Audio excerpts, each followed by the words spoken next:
All right, everyone. Lauren Southern had a little thing that she made where she sort of went around in the street with her microphone and her, I guess, her guard and camera crew.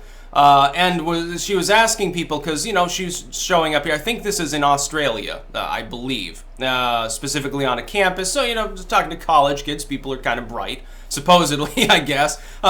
Maybe not common sense, but bright. They can memorize for a test. She shows up and she's got one of the little flyers that I guess the left had put up. And it's like, well, Lauren Southern's coming. She's a fascist and we need to resist her and stuff. So she's asking people, hey, do you think we should kill Lauren Southern? Most of them, like 99% of them are like, who's that? She's like, oh, she's a fascist. She's going to show up here to speak. What do you think we should do to Nazis? Oh, yeah, it's okay to kill them. And some people are like, oh, we should throw them in jail and stuff, you know, for whatever reason. And I thought to myself this. The big takeaway for me, I think, is beyond just, hey, there are people on the left that they stress tolerance, but they're not tolerant of other views. That's true. There's a reason why I can't stand with people on the left, because I see a lot of political intimidation coming from them. In some cases, actual political violence. Now, I don't think that any of these people, if she said, well, you know, I'm Lauren Southern, want to kill me? I don't think any of them actually would have, like, tried to stab her or anything. But, it's inflammatory language. The big takeaway for me, though, was twofold. Number one, she was able to get them to admit to their violent fantasies just by holding a microphone. It's almost like Milgram's experiment or something. It's like, hey, kind of sort. She's a fascist. She's a Nazi. She says mean things. What do you think we should do about her? And it's just very, very strange that in the presence of, I guess, someone they must have mistook her for a media figure or something. A mainstream media reporter. Like, I work with, Fox News or something. Probably Fox in that context. They were talking about political violence, and number two, in such a nonchalant way. Like, they were like joking, jovial about it. Oh, what do you think we should do? Oh, well, maybe we should torture her. I don't know. We should kill her in the most humane way possible. Chuckle, chuckle. What are you talking about? You're talking about political violence towards people based on ideology, not based on action. She didn't say, oh, Lauren Southern has lynched multiple people. She didn't say, oh, Lauren Southern used to run with the Klan and she's a murderer and she's She didn't say that. She just said, oh, she's bigoted. She's a fascist or something. Do any of these people even know what fascism is as an ideology? It's just an ideology. It's not a set of actions behind that. That's like saying, well, a person is a communist, therefore they must, of necessity, dress up tanky mode. And they definitely, they're a hypocrite who uses only Apple products, by the way. And they go to Starbucks and write poetry, and they're neat and stuff. It's basically a stereotype. It's a stereotypical lifestyle ascribed to people with certain views. We get that at libertarians. It's sort of like the 30-year-old boomer meme. With the monster. I drink coffee, thanks, and out of one of these. It's actually pretty great. It's shaped perfectly, and it allows maximum clanking. I'm never gonna stop. Drink it all day until I die. It's a great life. But the big takeaway for me was just how nonchalant people are being. They're discussing significant political violence. They're discussing executing people. Now, I'm not sure whether they mean on a vigilante level or whether they mean, well, the government should arrest them and, put them on trial and then behead them or something. Okay, well, whatever. They're discussing it in such a nonchalant way, and they don't even know anything about the person. That's the other big takeaway. They don't even know who Lauren Southern is. She has to tell them, oh, well, they're fascist and stuff. This is how propaganda spreads. It's like when BuzzFeed or the Wall Street Journal name drop me and they're like, oh, well, Styx Hexenhammer, the far-right commentator, the extremists. There are people that'll just take it for granted. They didn't know anything about me. They won't watch any of my material. They've never talked to me. They don't know anything about my life. They don't know my upbringing. They don't even know what I look like. They know literally nothing about me other than my username and what some third party tells them is true about me. But they will accept it. I know this because the weird so-called progressive side of Twitter spreads it around all the time. Fed by people like propagandists. So, well, there's the power of propaganda right now. It's certainly in full swing. It happens all the time. They do it on Lauren Southern all the time. She gets deplatformed while other people are fomenting violence against her constantly. When last I checked, she's never attempted violence towards another person. She's gotten, roughed up by other people, but, I think, looking at Lauren Southern, I don't think she's likely to become overtly aggressive.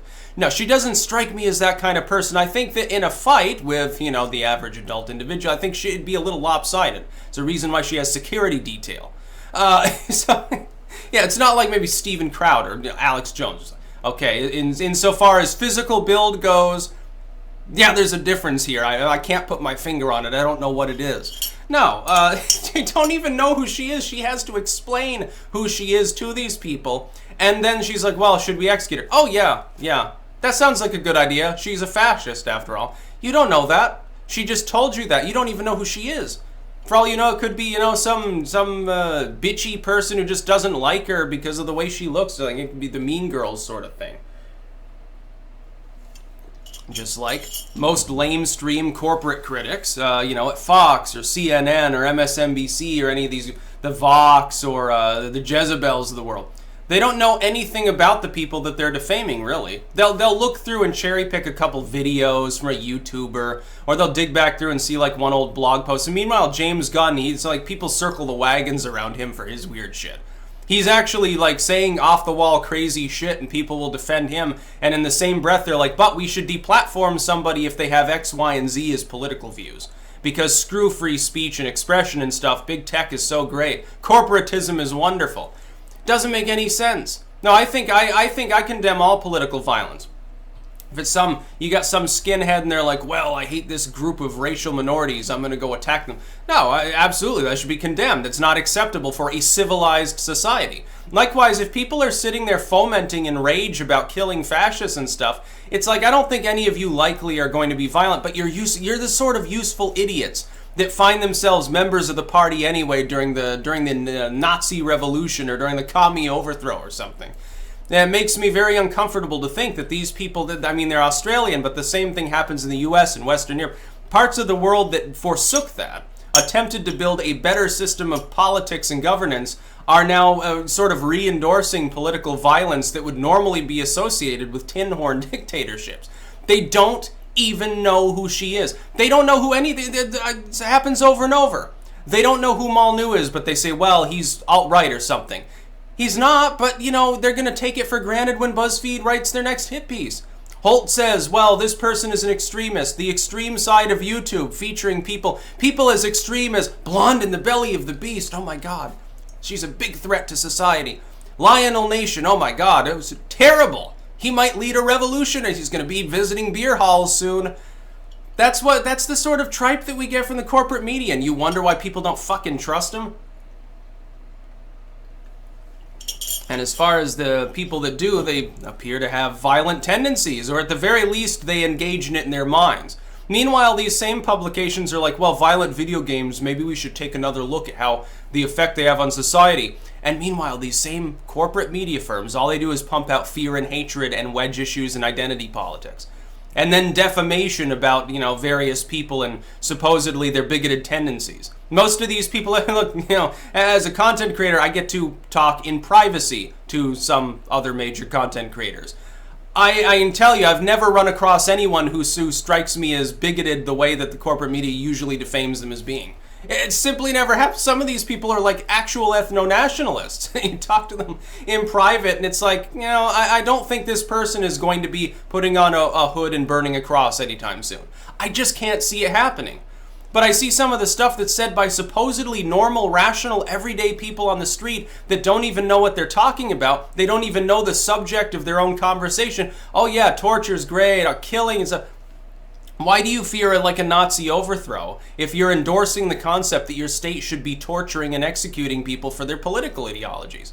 You don't need a revolutionary overthrow. You're already endorsing a police state. Trust me, it's eventually going to happen. You know, the problem being it's always a double-edged sword. This is why I'm a monarchist. I can't agree with the authoritarian side of even like maybe the anti-left. They're like, well, yeah, but some groups of people can fly out of the helicopter. Yeah, but at the same time, then it always comes home to roost. Always. It's inevitable because it sets a cultural precedent. It takes 100 years to erase itself. Almost never going to happen. That's about all. Peace out.